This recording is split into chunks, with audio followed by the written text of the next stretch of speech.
Greetings, race fans, and welcome to Sim Racers Group Formula 4 Racing on Slow Motion Broadcasting. JR Gregory here with you on the call, and beside me in the commentary booth, my partner, Ken Miller, and tonight's producer is Mike Braun. And tonight we are here for round 3 of the SRG F4 series at Fuji Speedway. This is only 125 clicks southwest of last week's venue, Tsukuba.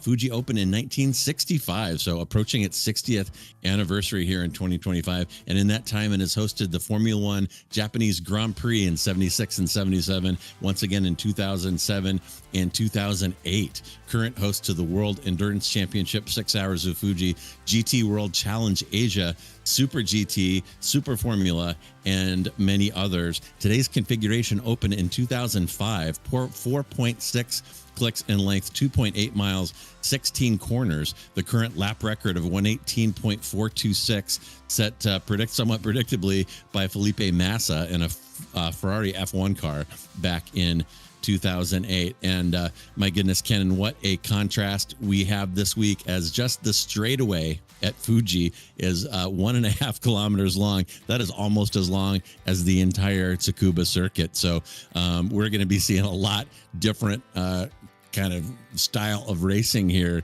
tonight at Fuji. So what are you looking for out of these drivers this evening? Yeah, you hit it right on the head. It's a totally different type of track. It's way longer, probably twice as long of a track, a longer lap time. Partway, it may be seen as a little easier going down the front straightaway. Everybody's going to get a time to reset every lap, kind of be able to take a moment, rest the hands, get ready to start digging back into turn one.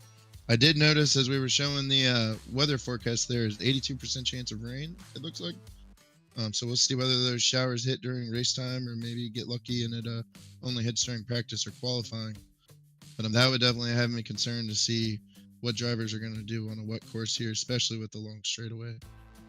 Yeah, rain at Fuji, and that is a common phenomenon. If you watch any of those F1 races in the 2000s, there are a couple of torrential downpours that took place in those races. I think one of them had a number of laps behind the safety car. That one won by Lewis Hamilton, I believe, in 2008. But yeah, rain certainly threw these drivers a curve in the Tsukuba race last week. And the interesting thing there, Ken, was the number of drivers who rolled the dice going out on wets. You could tell somewhat from the radar and from the forecast that the track was going to start wet and slowly dry, or actually I had that backwards. It started dry, it started raining, and it got wetter throughout the race. We saw some drivers diving into the pits for wets, but at the end of it, the guys who stayed out on dries were significantly faster, even though they are running on slicks at Tsukuba. Now, Tsukuba is a slower, lower speed, kind of lower risk track, and the same might not hold here. But yeah, the weather gods definitely like to mess around with these F4 drivers, so we'll do our best to keep an eye on that weather for you. And as I said last week at Tsukuba, they had practice and quali in the dry, and as they rolled out onto the grid, that sprinkling started, and it rained throughout that one. So tire strategy could play a role in this one, and it's going to be interesting to see these cars out here on Fuji. They are not really high powered. I think they're about 160 horsepower four bangers, but they do have significant ground effects. They do have significant mechanical grip, and they're getting around here pretty fast. In practice, we saw Mikovits lay down a 141.8. So, they're getting down into the low 142s at the pointy end of the field, which is pretty darn quick getting around this long circuit. Yeah, it's just, I think these cars are, whatever kind of compound of tire they have, the rubber doesn't really lay onto the track too much. So it's not surprising hearing that the Tsukuba race ended up where dry tires were still faster with a slightly wet track. The races are very short. You've got 20 minutes. It's very much a sprint race. Pitting and taking those tires is huge cost of time. So I don't think these cars lay down as much rubber. Now, this track is certainly a much higher speed track.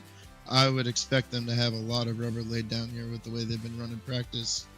The thing that does get me concerned, you see a lot of drivers sliding through the middle of the corners here. If you're sliding and its track starts getting wet and the way they're having to use those curbs, to carry all their speed onto, such as the long front straightaway. See them almost 3 wide here in practice. They're really getting testy. So touch those curves, you're going to lose control. Ooh. And we have contact between Christopher Cook and another car. Yeah, now might be a good time to mention. You saw that F4 car shedding some body panels after that hard contact into turn one. Somebody missed their braking point there, obviously, but the damage is off, folks, if you're just joining us here for the first time. So even though those body parts are cascading over the fence, the iRacing gremlins are going to pop out and repair those cars, and they will be back underway. So these F4 cars out in the wild public servers can be a little fragile. A little bit of wheel contact can cause suspension damage, and it makes them a little bit high stress to drive in the public servers, but that is not a problem for these drivers, so they can relax, work on their racecraft, and a little bit of bumping and grinding is not going to end anybody's race. So I think it's a good decision for people who are getting into open wheelers to dial back the difficulty a little bit and let them run without damage out here. Yeah, it's going to get you a lot more experience too, and you don't have to worry about the damage in this kind of series. 20 minutes short sprint race, get as much track time as you can, know that you don't have to worry about it. The wheel-to-wheel contact, it happens all the time in iRacing, and this track, certainly compared to Tsukuba, it's going to test how people draft. It's going to certainly test how people handle high-speed corners, and even in a 20-minute race, you're going to see tire management really play probably the keyest role. Who slides the car the least will definitely be the winner of this race. Yeah, absolutely. And taking a look at Mike Kavitz here, we're going to hop on board with him, and here he is coming under the timing tower on that long straight. This is one of the longest straightaways in all of motorsports here. As I said, almost a click and a half long, and very critical to get the braking right here into turn one. We saw somebody blow it earlier. Got to nip that inside curb and extend the exit out past the white line. The racing here at Fuji does not take place solely within the white lines, and you got to learn those track limits and where the off tracks are to get a fast lap here. And you see Mike Kavitz nipping the inside curb there. You want to keep it going fast through there. And here we are in the kind of painful, it's almost like the carousel at Road America, where you're riding that understeer, torturing those front tires, and you got to get it woed up here for this slow left-hander, and then back on the power for this long blast on this curved kind of back straightaway. And now we're coming up to many people's least favorite feature at this configuration. The old circuit would just be a nice sweeper here at the end of this section, but no, we're going to have this soul-crushing first gear right left chicane here until we get back onto the regular circuit. And you see Mike Kavitz banging over those sausage curbs. These cars tolerate the curbs okay. I would probably stay off them at higher speed when you're more aero reliant, but we're going to see these drivers testing the boundaries, and that's one of the risks that you have to take to put down a hot one, is definitely smooching the red and white, and every now and then you might bang over those yellow sausage curbs. Haven't been out here myself in one of these cars, but as a GT3 racer, that's always kind of a risk reward, I guess, calculation that you're making when you're deciding how much of those curb to take. And that was a hot one indeed by Mike Kavitz, although, well, he looks like he was warming his tires a little bit, might have got caught up in a little traffic, so only a 143.5 there, but you see him at the top of our timing tower with a 141.8, about 2/10 ahead of his nearest competitor Case, and about 3/10 ahead of Poborgi there in provincial P3. Yeah, that was you could see he was trying to test the curbs. I don't know if Mikowicz was looking to just warm up the tires. Maybe he was trying to test out a line and see how some of those curbs felt at a little slower speed. But you could see you pointed it out right on left. That's where all the time's going to be found. If you get through those curves and carry your speed, that's going to lead you to a perfect lap. Yeah, and Fuji, one of those courses, I kind of hate to hear commentators use the word technical, because it seems like kind of a cop out. Like, what the hell do you mean by technical? But I think I'm going to just call it precise. These cars are momentum cars. You want to brake as little as possible. You don't want to overslow for these corners, but if you don't slow enough, you're going to slide and wash out and scrub off a ton of speed. So you really do have to be very precise with your braking, very precise with your turn in, and keep a really good line as you see somebody over rotating there. And that is another thing about these F4 cars. They are not putting down 1,000 horsepower by any means, but they're putting down enough power in those light chassis to light up those rears. Of course, no traction control on these cars, so you want to get on the power as quick as possible to get a run down some of these straights. But if you get on them too early and with too much aggression, you can see these things loop, as we've seen several of them do, and just saw one of them do back earlier in this lap. Yeah, it'd be interesting to see. We just got, it looks like about just under 3 minutes, whether anybody will try and set a faster lap. And actually, Stephen Case just went to the top of the board running a 141.55. So he is really moving there as well. So see if anybody else puts down a good lap in practice. I think we're getting the best out of the drivers, but make no mistake, like you said, the power to weight ratio, these cars, they've got a lot of ability for what they're built for, but they're not a Formula One car. They require a lot of the driver's hands to keep the thing straight, and a lot of their legs to make sure that throttle control, brake control is getting the cars into the corner and out of the corner smooth and fast. You see the rear ends very finicky on these cars. They'll want to just step right out from underneath you. It's all a balance game the whole day long. Yeah, you got to have fast hands to go to quick opposite lock to catch those little wiggles. And you definitely, we're definitely going to be seeing a lot of that during this 20-minute sprint. And my goodness, Stephen Case, I wish I could hop on comms with him and ask him whether that lap was clean or if he had the benefit of the draft here. The slipstream does pull these cars right along. And if you get onto that long pit straightaway, well timed with the car in front, you can get a significant boost in your speed down that straightaway. And Case got a huge chunk of time out of that when he must have moved up about a half a second. Now he's got about a 0.3 gap back to Mikovits there. And whoa, and there's one of those little wiggles right there. And like I said, folks, it looks cool, but it is not the fastest way around that corner. Overheats the rear tires. They take a little while to bounce back after you spin them up like that. And yeah, it's a constant game of ballet here. A game of ballet. That's ridiculous. It's a constant struggle to time your use of the throttle and be easy and gentle with your inputs and smooth as possible, because when these cars are right on the ragged edge, they are on the ragged edge, and you saw a little bit of it right there. Yeah, and the weather's playing a huge factor, I think, into the challenge these drivers are having right now as well. 21 miles an hour, cloudy track, 78 degrees Fahrenheit. It's now dropped down to 65 degrees, so we've lost, just since we've gotten on the broadcast, almost 13 degrees. Track's going down a lot. It's getting slick. There's a lot of rubber that's been laid down for the last hour. 21, now 17 miles an hour wind. That's going to really put a tailwind or a headwind on these cars. It's going to want to kick these cars around. Drivers are going to have a handful if the conditions stay the way they are. Yeah, too right. And look at that humidity, 92%. And that is making this track, it's cold and it is greasy. And with weather coming in, I'm not sure if Mike's able to give you a look at that radar or not. And I'm almost tempted not to ask because it's pretty iffy, even if you do get a look at it in terms of how accurate it is. But with that high percentage chance of rain, I feel pretty confident that we're going to see a little rain at Fuji here, as commonly occurs, and that is going to throw some curveballs at these drivers, and that is going to end our qualifying session. And we're going to wait for the session to tick over here, and qualifying is going to be underway. And we'll have to watch the front of the field here, Kenan.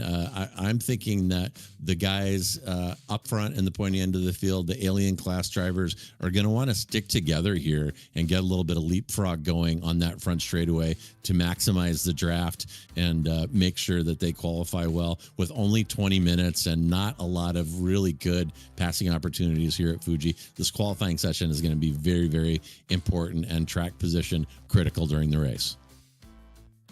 Yes, I will. You see the whole field is rushing out there to start their warm-up lap and get some heat in the tires. Looks like one car's gone off at 1. But that's quite the train. You'll see if everybody gives them space. But the reason they're all out there is, like you said, it's the draft. The draft is everything from putting down a qualifying time. And 15-minute qualifying session, I'm figuring you might get 8 laps, and by then your tires are probably gone. So, people are going to get out, might see cars come in and take new tires, maybe get a 3-lap run and a 4-lap run, see how the draft kind of works.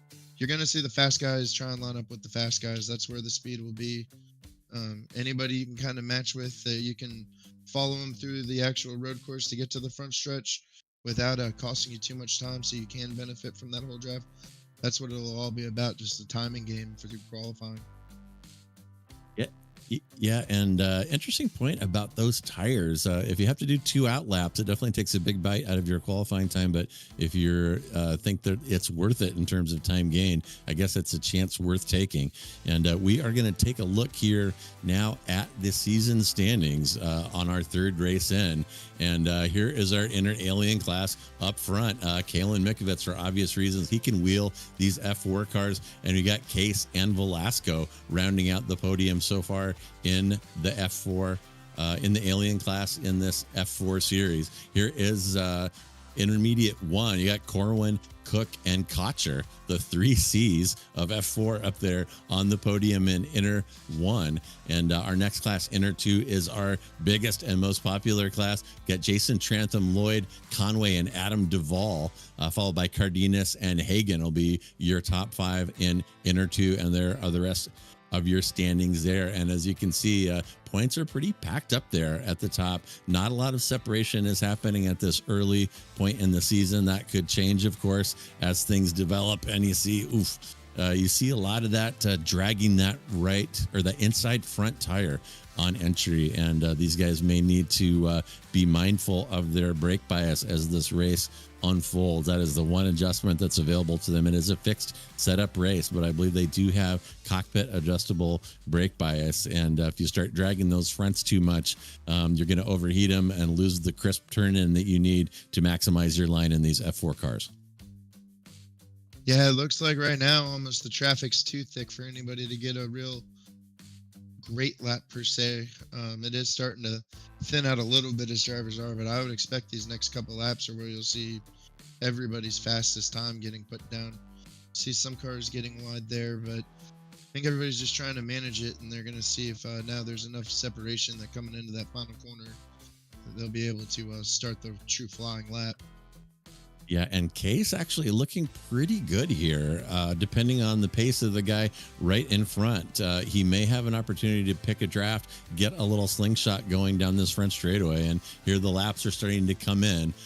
Case already in the high 141s. My goodness, it did not take him any time at all to put down a serious time, and look at the gaps he's got to cars behind him. And be interesting to see what he gets this time through, or is that the time from just now? That is the time that he just posted. So Case definitely had the slipstream lined up as he came out onto the front straightaway for the first time there, came under the starter's tower with the lick wit, or with the wick lit, depending on your use of the English language. But yeah, we got Case up top with Velasco and Mikovits, De Silva, Cook, and Cotcher there sitting right now anyway in P6. So the top 5 cars with only a second covering them, and very, very tight competition here.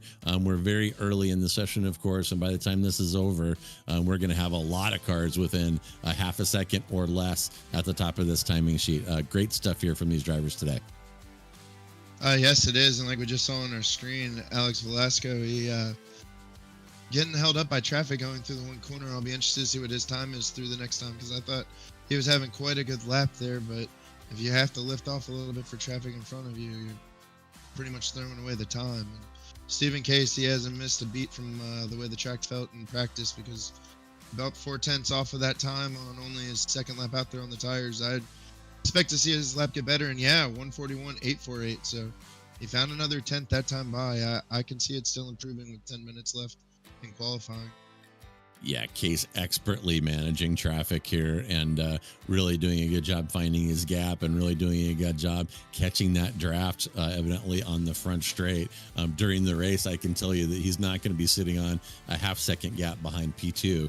That's just him doing an excellent job orchestrating this qualifying session. And then there's Cardenas hopping up, and there's Mikovits. Took a little bit of a bite out of that gap up to Case, but not a big one, still sitting at 0.347 seconds behind. So some big gaps up front, and a lot of that might be due to traffic management. And Ken, and racing really is a team sport, and I would think that you would be best off. I know a lot of these guys are sitting down at the SRG brick and mortar facility, riding on one of their sim rigs down in San Jose, and may not have their buddies online, but it sure would be beneficial to have a spotter right now to help you out with traffic, to help you find a gap, and to give you some insight on what's going on.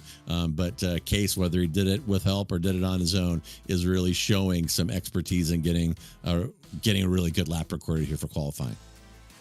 Yeah, no, absolutely.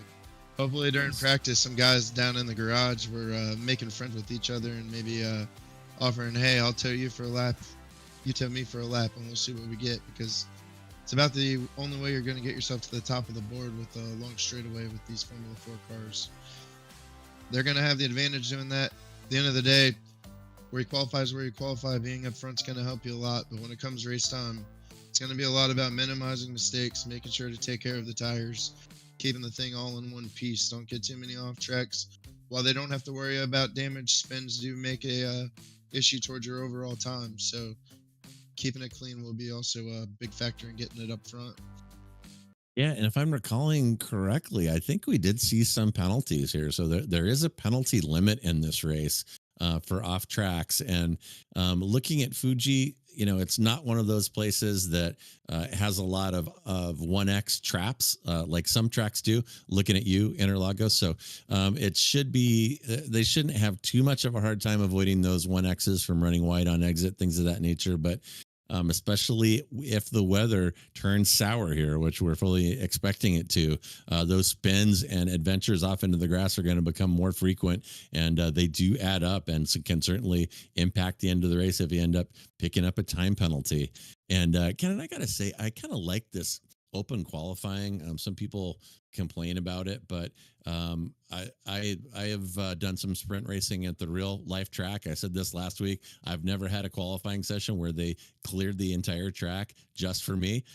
So this is what it's like on race weekend when you're putting down a qualifying lap. You're doing it with the other drivers on the track, and I think it adds some strategy, adds some excitement, and kind of adds another layer of race management where you have an opportunity to show your expertise. And again, not to beat that drum too hard, but Case really showing his mastery at least today, and he certainly could have got lucky, but sometimes it's better to be lucky than good. Case is both.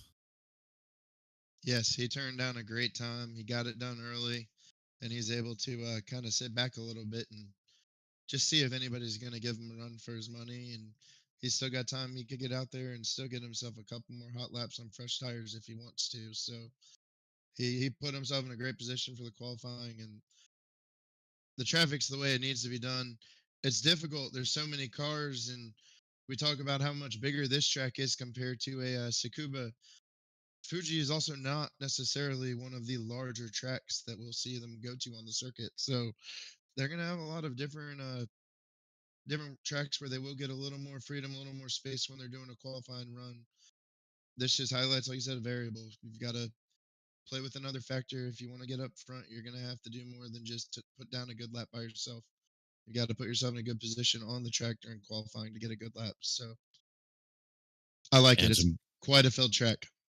Yeah, absolutely. And some great camera work there. You saw riding along with Mikovits, and you saw him extending those track limits, getting up onto the curbs, getting outside the white lines. Absolutely critical here at Fuji, and especially in a car that doesn't have a lot of power to cover up your mistakes. So again, precision and keeping your speed up as much as possible, the name of the game with these cars, more than some. And we see a little side by side action here coming up, getting close to the front straight. We're almost to that last right-hander. Very difficult section here. You have to be very patient and try not to over-rotate the car and spin, or go wide and go over those sausage curbs, as we saw a couple of guys do both of those things right there. So Fuji, pretty tough track, and yeah, super important, as I said, to be good on the throttle coming out of that last corner onto the pit straight. Make sure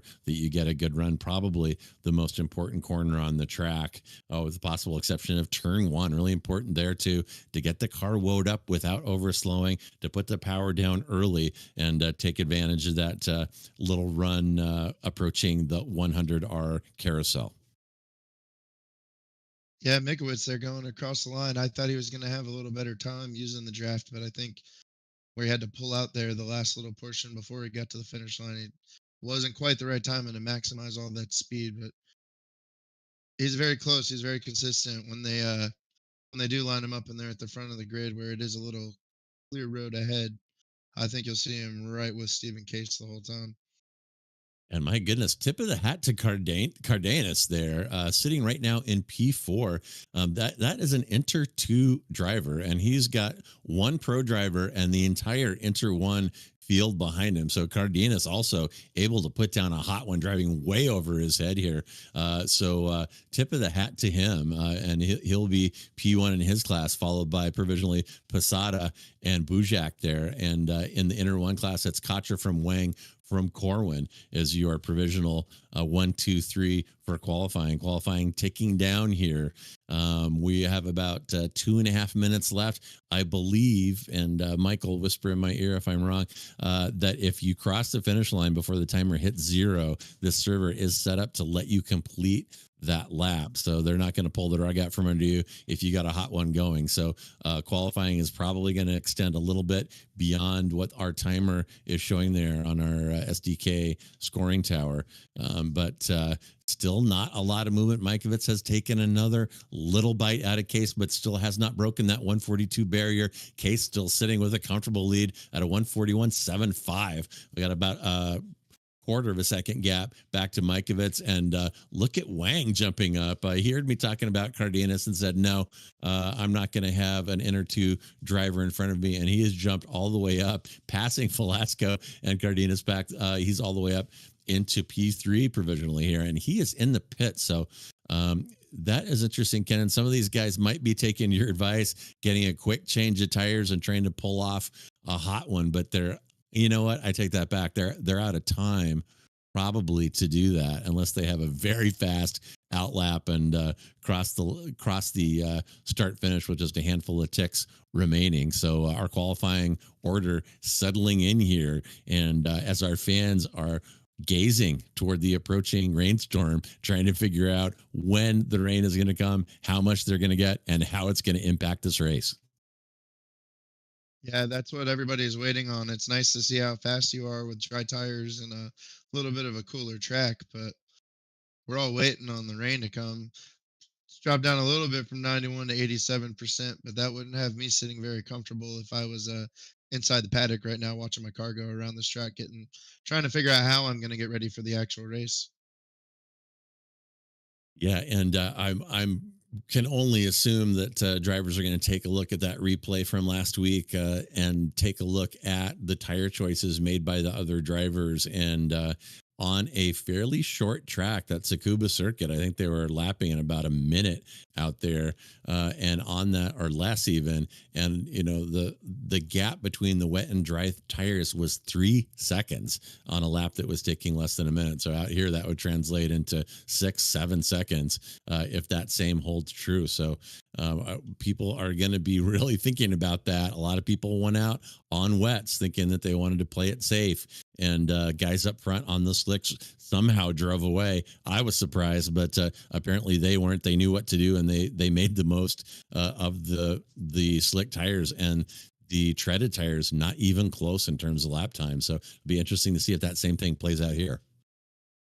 Yeah, it's going to hurt your lap time, but this track is very different than Tsukuba in that the high speed corners are going to really make a big difference when you hit them in the rain on a slick tire. It's slow track, you can kind of manage it. You're never really getting yourself too overwhelmed. This track is going to put quite a challenge on slicks, as we see the 77 hit the wall quite hard there. Yeah, I think some of these guys destroy these cars just kind of for fun. But my goodness, look at Velasco. Takes a huge swing at Stephen Case and almost connects 63 thousandths of a second off of Stephen Case's provisional pole there, and Velasco almost gets himself up into P1. But if these numbers hold, which they are likely to, he will share the front row with Case and start in P2. So as we wait for the last few cars to come around, and you see those iRacing repair bots quickly throwing those F4 cars back together after a huge impact into the concrete. Yeah, not everything is realistic about this simulator. As we wait for the last couple of cars to finish up here, we're going to have that starting grid for you in just one moment. Yeah, that was a pretty exciting qualifying session. That was very action packed. The track stayed full the whole time. I'm quite surprised you didn't see more drivers go in about halfway through and try a fresh set of tires, whether they felt like just lightening the fuel off and getting more heat into the tires on a cold track was going to be more beneficial to them. But that certainly had me a little shocked to not see more drivers come in and maybe take one last strong jump for the pole. And it looks like all the cars are in here, so we should have that those qualifying grid up for you here in a moment. And this is our viewers' favorite part. I have to not only fly through 36 car grid in a very short time. Once they grid up, I have to work my way through some unfamiliar names. They're growing more familiar, but this is my second time out with these SRG F4 drivers, and apologies in advance. I think I got everything mostly sorted out, but we'll see how I do here. But we're going to have those qualifying results up for you in just 1 second. Oh, and there they are. As I said, it is Stephen Case up front with a 141.7 pole position. Great lap by him. Alex Velasco taking a huge swing at Case, unable to close the gap, but gets it down to 63/100ths. Will be in P2. Mikovits next to Poborgi there in 3 and 4. Wang next to Cardenas in 5 and 6. Josh Leslie will line up next to Tyrone De Silva in row 4. It'll be Cotcher next to Corwin in 9 and 10. And I'm flying right past our class polls, and I apologize for that. Cardenas there in P6 is in P1 in his class, and Wang is in pole position for the Inter 2 class. But back to Cotcher.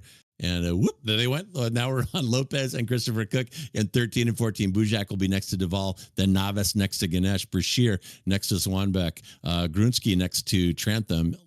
Conway next to Samudio there in 23 and 24. Then it'll be Van Wagner next to Dylan. Vase next to Meyer. Chia next to Glasser in 29 and 30. Hun next to Hyde. Dan Clark next to Neil Day in 33 and 34. And in the last but not least, row 18 will be Paul Murik next to Suresh Kumar in 35 and 36. And as you see there, that is Case in the red car to your right. So he will have a slight distance advantage from Velasco in P2, but we'll have the outside entry into turn 1. This is a standing start, folks, and obviously no traction control, no anti-lock brakes on these cars, so they're going to have to get them off the line clean and get them woed up into that very hard turn 1 is the hardest braking zone and the tightest corner on the circuit. So it is just possible that we could see some body panels flying here off of the start, and looks like there's a couple cars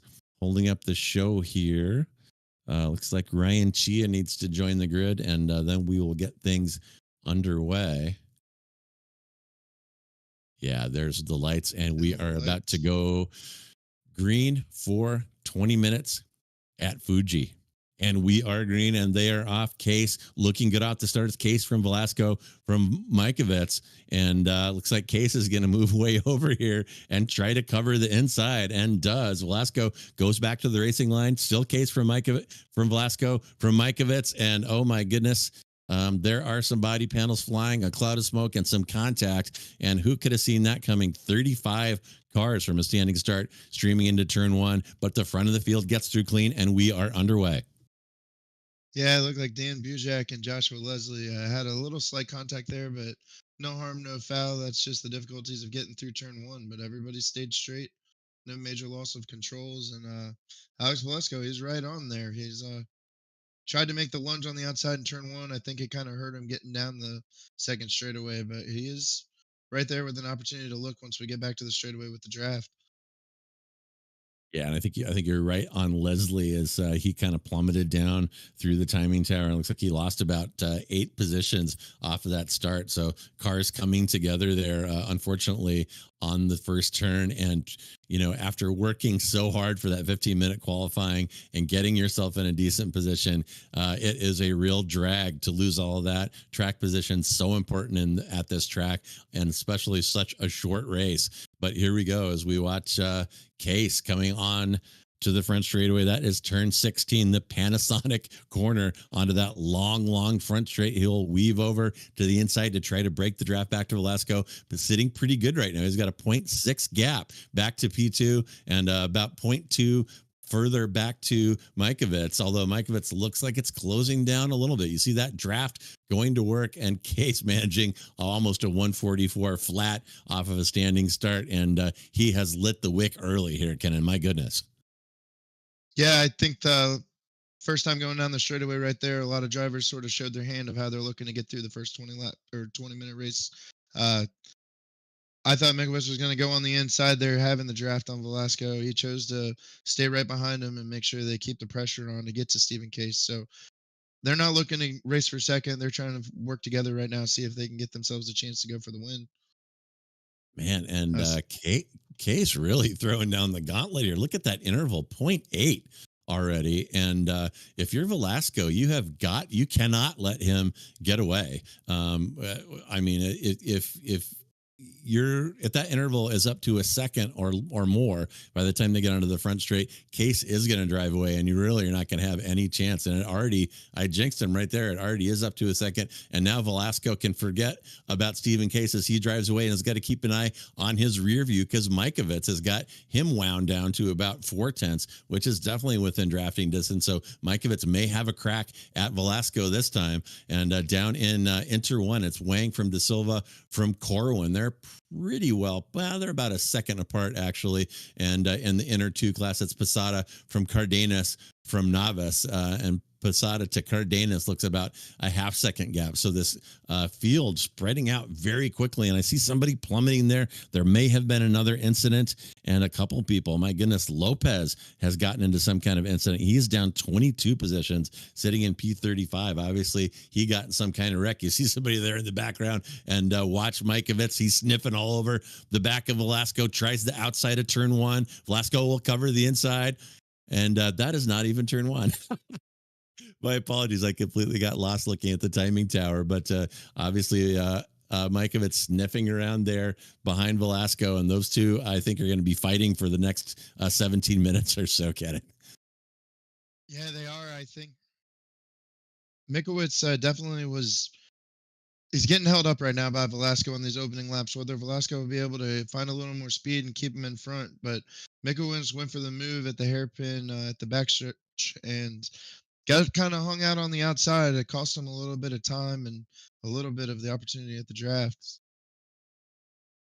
Yeah, and there was Lopez, and it looks like it went from bad to worse for him as we watch his replay. He had a couple spins in succession there, and some more or is that another replay of the same incident, or is he just getting hit over and over again? And as I said, Lopez qualified up in P13 and is now sitting in P35. So Lopez playing the part of a ping pong ball here and having a terrible go. And taking a look at Ken Glasser right now in the 41 car and see where he is on the grid. I'm not seeing him on the timing tower here unless I'm looking in the wrong place. And that's a replay of Glasser having a problem going wide. And things are looking a little messy here. Looks like we're doing a quick review of some of these incidents. And here's Suresh Makar here. And I'll see what happens to him. Oh, yeah, it tries to trail break there. on that tricky left-hander. Trail braking is useful in these cars. It can take some of the heat out of the front tires, take some of the pressure out of the front tires, but you got to be careful how you do it. And oof, my goodness, there is a little bit of contact there. Was that Velasco getting dinged a little bit, and looks like it didn't slow him down. But Case, meanwhile, driving away. It's Case from Mikovits from Velasco. Case has got over a 2-second interval now, and Case showing how it's done, absolutely driving away here. Yeah, he's really putting on a clinic so far. We're only a quarter of the way through the race, though. There's certainly time you're seeing a lot of these spinouts. I think you got drivers are finally pumped up. They're pushing it. Cars getting a little warm. You're seeing a lot of the rear ends go around. So that's just something the drivers are going to have to keep fighting with all day. And even if you do have to slide the car, you're better to slide the car and keep it straight than to lose the rear end fully. And I'm just going to whisper quietly to our producer, Mike. Mike, are you seeing anything on radar? It looks pretty bright out here. That's a 87% chance of precipitation, looking just about as good as a Portland, Oregon weather forecast, because not seeing any sign of it so far. How's the radar looking? Oh, it's down to 0. Okay. Okay, there's your iRacing weather model at work. It was 90% chance at the end of qualifying, and now it is 0. The sun is out, so the drivers are not going to have to deal with that wild card. And as we watch Christopher Wang here leading his class, crossing the start finish. We're about 5 laps in on this one, and this one is going to go by quickly. Oh my goodness. And that contested entry into turn 1, that one could have ended in tears, but everybody showing some respect, lining up and living to fight another day there. But that was a close one. Yeah, Mikowitz, he's actually starting to catch a little bit on Stephen Case there. So we'll have to kind of keep an eye on that as it goes through, whether he's right now he's got a faster lap last time by, so we'll see if that picks up. He gained almost 3 tenths the last lap. He's got plenty of time to work with to get himself back up there, especially with the draft. You don't have to get all the way to the rear bumper. You just need to get about half a second behind, and you can certainly get to them from there.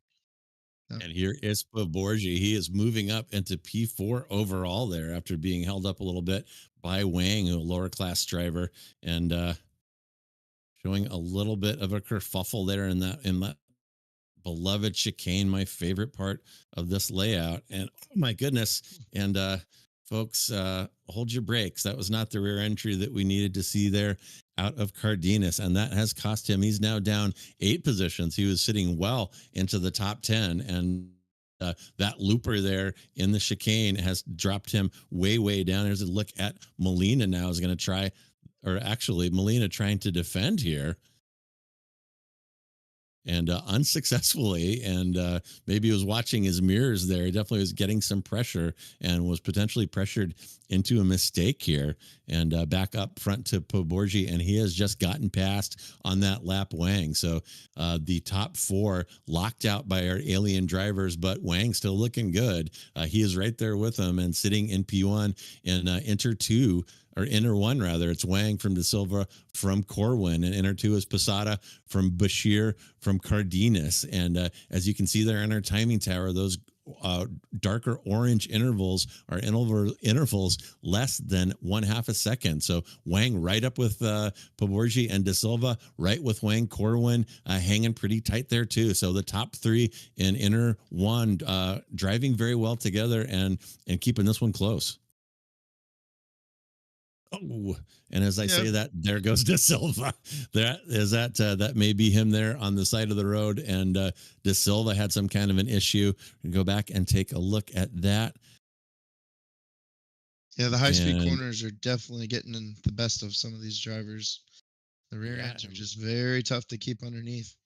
Yeah, looking good there so far, and boop, overcooks that entry. Just a brief moment of lockup, and that was all it took for De Silva to go plummeting down the standings. And in most sportsmanlike manner, he backs out of the way and does a very careful reentry. A lot of traffic going on here, and I'm sure his fellow drivers appreciate that. But yeah, that cost him. He was right up in that front group of the Inter 1 drivers, and that spin dropped him back substantially. Yeah, it has. Every mistake is just time lost on the track that is going to always affect your finishing position. And Even you look at the front of the field, Mikowitz, a lot of his 2 second gap right now is all from the opening couple of laps. Once he kind of got clear of Velasco, he's been able to hold his own and has knocked off about another tenth. So he is making time. It's going to come down to Stephen Case make a mistake. It's the only Oh way he my may goodness. get there. You see, Yeah, and these it's cars are squirrely. Yeah, nice move there by Posada, making a move on Ganesh and pushing his way. Posada currently running P1 inner two, and he is pushing his way up into that inner one field as you see him pressuring Ganesh, making the pass in turn one. You see Ganesh getting a little squirrely there, and about halfway in, or 11 minutes in with 9 to go, and you can see the tire wear starting to impact these drivers. And you got to be very careful. If it's like I say, it looks cool and it's kind of fun to slide them, but the more you light up the rear tires, the less traction you get as they overheat. And you got to care for these tires if you want them to care for you down the stretch.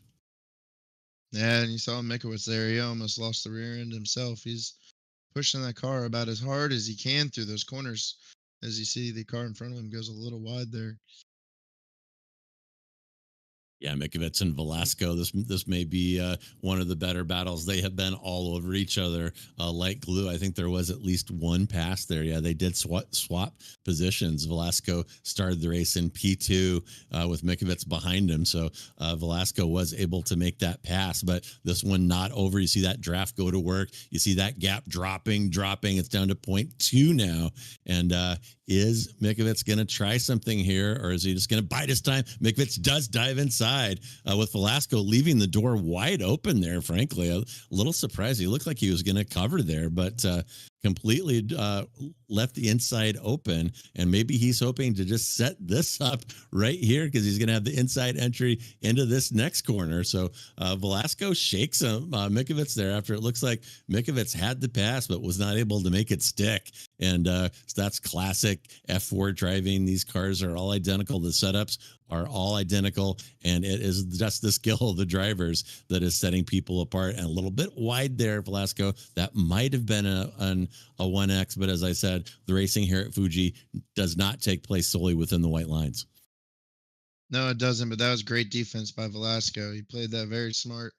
He could have ran it a lot more aggressive going into one, but I think he knew what corners he had coming ahead of him, and he made the best of it. He's going to at least hold him off. We'll see what happens going back into one again. That's where the fight will be.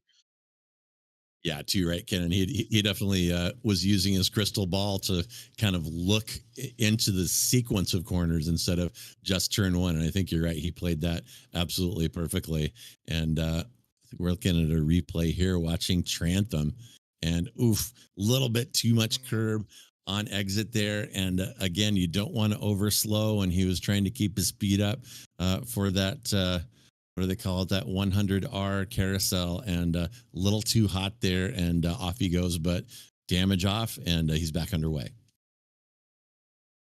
Yeah, that was a tough spin, especially it looks like an overcorrection to see the car go off track left there. You usually see them go more off right as they're trying to get the car going back the other way.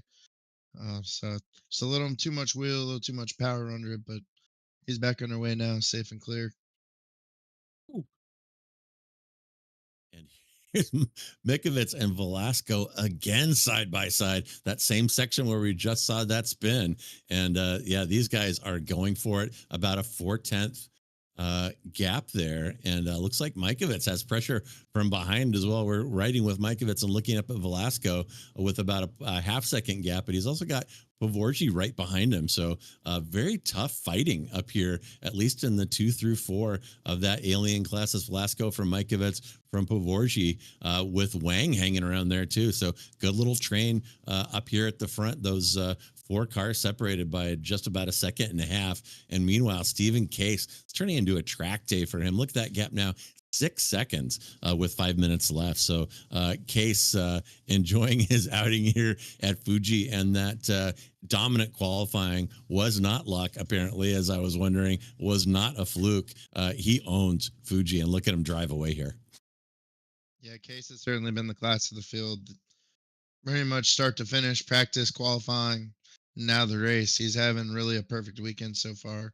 The real battle we're looking at, though, the second, third, fourth, fifth place, they're all right there within each other. that's going to get a little hairy over these last 4.5 minutes. It's You're going to see drivers push it. Some drivers have been getting the draft the whole time. Now it's time to start taking advantage of it, and no better place to do it than turn one. We see Yeah, Christopher Wang is going absolutely. to dive it in there and try and hang on. Yeah, and this is the part of the race where the adrenaline is building. You're watching those minutes tick down. We've got about 4 minutes and about 4:10, four and change left, and the adrenaline is building. You're trying to plan your move, maybe show your nose a few times as you see Wang there getting a little loose, heading into that carousel. And my goodness, these cars are definitely a handful, and the tires, as I said, you overdrive it for a couple laps, and you got to kind of back out of it and let the tires kind of take a breather and catch up. And Wang starting to drop off the back of that train. Velasco from Mikovits from Pavorji, and here comes, whoa, whoa, whoa. There is Mikovits and Velasco side by side entering that chicane. These guys are just going nuts, still side by side. And it looks like Velasco is ahead there by a nose, but Velasco just, oh my goodness, putting up with incredible And pressure here. Paborgi, And there's Paborji gets by Mikovits. He saw Mikovits flogging that car to death, and that may have cost him some grip and allowed Paborji through. And my goodness, we're coming down to the end here, folks. These three cars, that is Velasco from Mikovits, from Paborji. They're about half a second apart, the three of them. And we'll see what they do coming down into turn one, riding now with Paborji looking forward at Mikovits and Velasco. That's Velasco leading in the purple car. Wang still trying to hang on to the draft, but they're kind of losing him. And there's a little duck inside. That is Paborji. He's going to try the inside of turn one while Velasco covers. And what is Mikovits going to do? Is he going to follow what we saw Velasco do on the previous lap? Let him have the inside and take the inside on the next corner. And yeah, that's what he does. And he takes the Velasco method there. And you called it perfectly, Ken. He was seeing that sequence of corners and not just turn one. And again, you saw how to play that perfectly. yeah, Paborgi, he's definitely doing everything he can to try and get himself onto the podium. And the Mikowicz definitely put himself into a bad spot. He got himself caught racing Velasco. Didn't quite make the initial move work and wanted to stick trying to push on the outside. And really, now he's found himself not in a fight for second. He's in a fight for third. Yeah, riding along with Danush now. And tough braking zone right Oh, here. No contact. contact. We saw that. My goodness. And folks, if this was a normal race with damage on, both of those cars would be taking a tow right now. These things don't like banging into each other side by side like that, but they are going to race on. And it is still Velasco leading Mikovits, but a lot of pressure here. Paborji has fallen off a little bit. We may take another look at that contact that may have knocked Paborji off his game a little bit, but Mikovits still all over Velasco. And yeah, here is a replay, and we're going to take a look at a little wheel bang in here. We're coming off that back straight into that very tough right-hander into the tight chicane, and doink. Yeah, it looks like that's Mikovits, I guess, or no, that's Paborji in the red car, turned into him a little there, didn't leave space. And here's Paborji again, and he's going to try the inside. And Mikovits, I'm going to call it the Velasco. Is he able to make it work again? And no, he can't. Paborji slams the door in his face, is not going to let that happen a second time. Tries, takes a peek down the inside, but no, Pavorji this time has made this one stick, and I don't think we're quite on the white flag lap. Would have been pretty epic if we were. But maybe Michael, correct me if I'm wrong about that. But Pavorji may have another lap to hold off Mikovits, and you know that Mikovits is going to take a swing at getting that one back. And take a look at Ganesh here following Cotcher. That is 4 and 5 in the Inter 1 class. And man, oh man, this has been kind of nonstop fighting up and down the field. And this one, very good performance put on by all these drivers today, and a great show. Yeah, and the person smiling ear to ear, seeing all that happen in their side mirrors is Alex Velasco. They can race all they want. He's put himself in a perfect position. Second place ought to be secured. Two nice clean laps, get it to the finish. Mikowicz, he's going to try and line himself up for the draft going into one. That's where the move will be made, and we'll see how hard he wants to dive it in. That's going to be your really your last chance to get there. Oh, and that Uh, was the white flag lap, and I apologize that that got by me. But Case is going to take the win there, and that big move by Pavorji to get himself onto the podium was a classic last lap move down there into turn one. So great driving by actually the whole field, but some really good driving by Pavorji, Mikovits, and Velasco as they fought for those bottom two podium positions while Case drove away. So cars still coming across the line here. We've seen Wang take the checker, P1 for inner ones, and Posada is going to be your winner for the intermediate two. And we're going to have the final results for you in just a moment here. And that might have been a photo finish too. There, deeper on down in the field. So many cars out here, folks. It's a little bit of a handful to stay on top of all that. We've got a 36 car grid here today. Cars running in three classes, but man, oh man, a fantastic show put on these guys today. And Fuji is a pretty good track, Kenan, for these cars that have a little bit of downforce.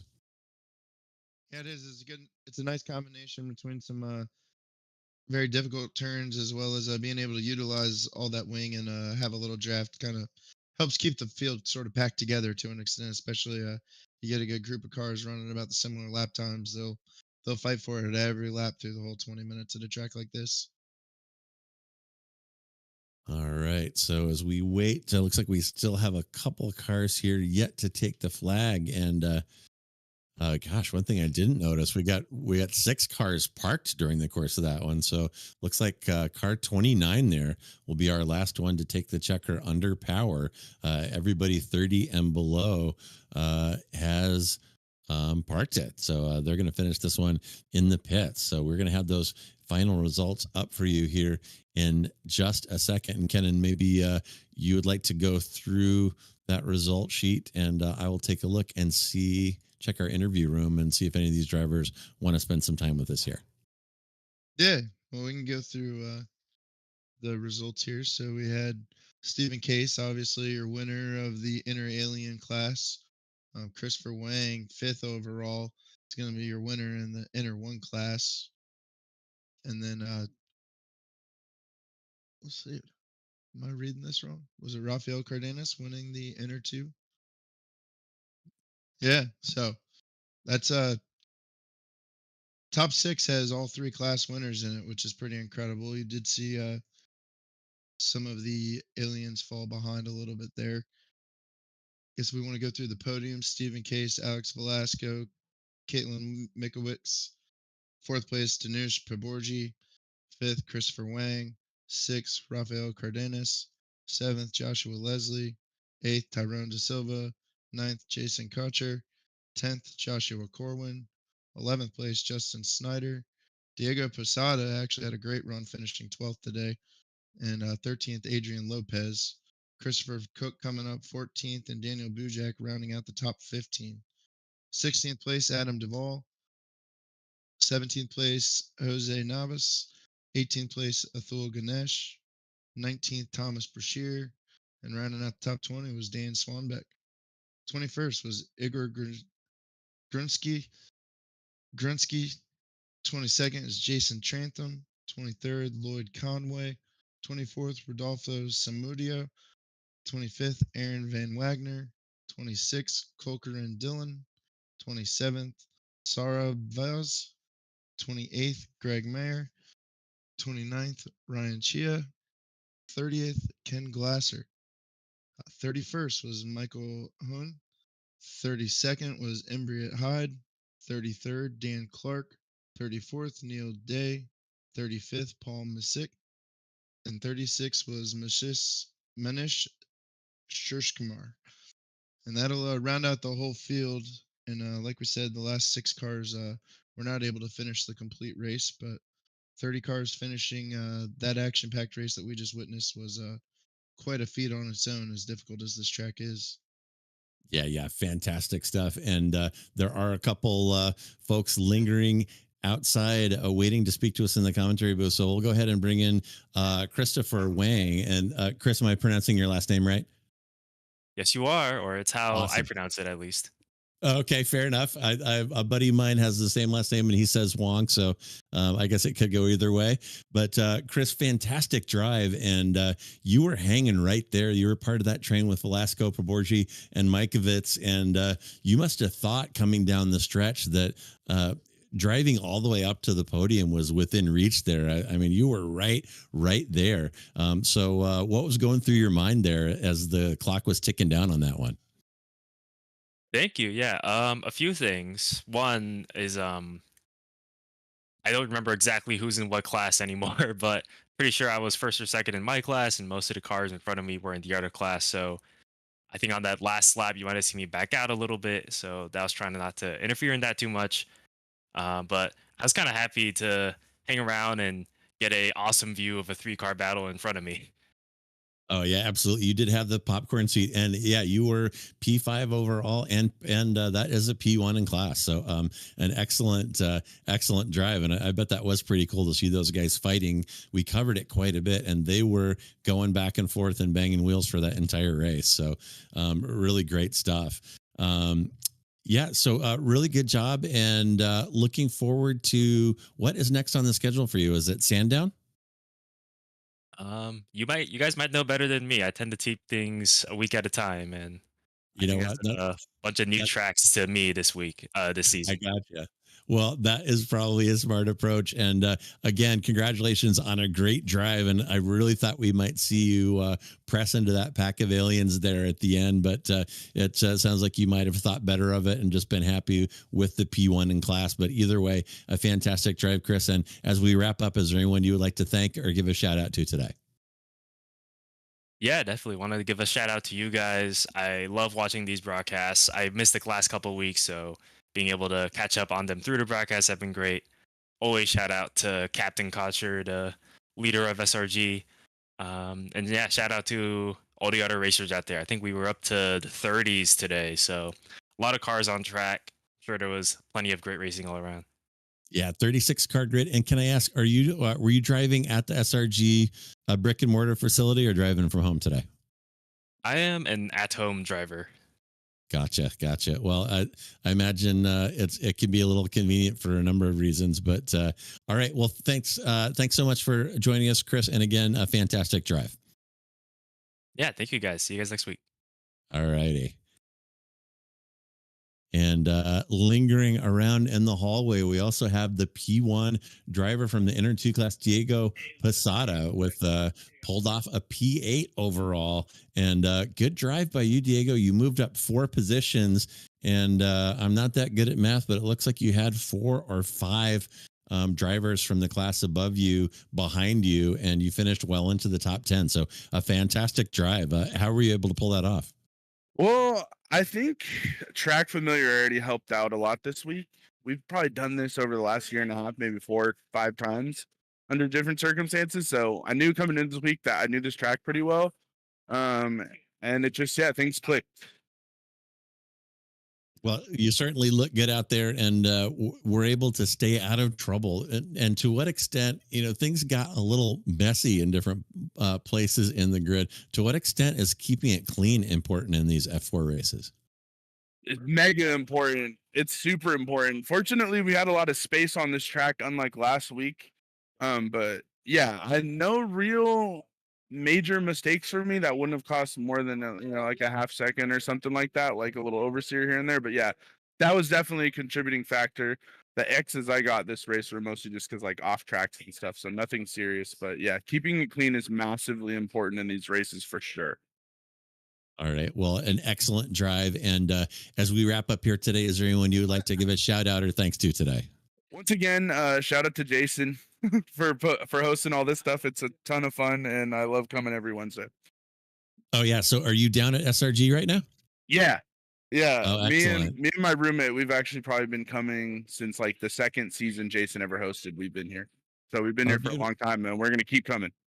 Beautiful. And I'm not sure we've gotten the address or neighborhood. And so what part of San Jose is this place at if people want to come by and check it out? This is on the east side of San Jose, kind of off 101 in Tully. It's right actually off 101 in San Jose, California. And I'll also, if I could toot my own horn, I don't have a sim rig at home. I only come here on Wednesdays and race. So, anytime an inside person gets a good position, I feel pretty good about it. Well, awesome, man. So you are representing the show up and drive folks, and fantastic job, and congrats on the P1. Thanks for stopping by. Yeah, thank you so much. Cheers, guys. All right, man. Yeah, take care. All right, and that was Diego Posada, who rolled down to the brick and mortar facility there in East San Jose, California, saddled up on one of the rental sim rigs, and got himself a P1 in the Inter 2 class. So fantastic work by Diego. And coming up here, I think we've got, we're going to run through with you some upcoming features here on Slow Motion Broadcasting. So next week, be sure to tune in on Tuesday. That's going to be at 9:10 p.m. Eastern Time. And you are looking at a Mustang, of course. That is the American Muscle Series, and that is going to be taking place at Watkins Glen. Watkins Glen, a great place for those V8s to stretch their legs. And on Wednesday night, the Ray Esports Club League is going to bring Formula V racing and specboard racing to Mid-Ohio, another classic track. We got some great stuff coming up for you folks. And as we're going through this, don't forget to subscribe to SMB and hit that notification button so that you don't miss any of the action.